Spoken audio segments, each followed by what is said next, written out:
4 ವರ್ಷದ ಬಾಲಕನ ಮೇಲೆ ಬೀದಿ ನಾಯಿ ದಾಳಿ ಮಾಡುವ ದೃಶ್ಯಗಳು ಸಿಸಿಟಿವಿಯಲ್ಲಿ ಸೆರೆ.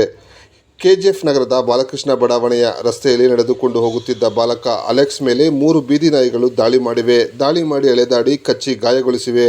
4 ವರ್ಷದ ಅಲೆಕ್ಸ್ ಬೀದಿ ನಾಯಿ ದಾಳಿಗೊಳಗಾದ ಬಾಲಕನಾಗಿದ್ದು, ಗಾಯಾಳು ಅಲೆಕ್ಸ್ಗೆ ಕೆಜಿಎಫ್ ಸರ್ಕಾರಿ ಆಸ್ಪತ್ರೆಯಲ್ಲಿ ಚಿಕಿತ್ಸೆ ಪಡೆಯುತ್ತಿದ್ದಾನೆ. ಇನ್ನು ನಾಯಿಗಳು ದಾಳಿ ಮಾಡಿರುವ ದೃಶ್ಯಗಳು ಸಿಸಿಟಿವಿಯಲ್ಲಿ ಸೆರೆಯಾಗಿದೆ.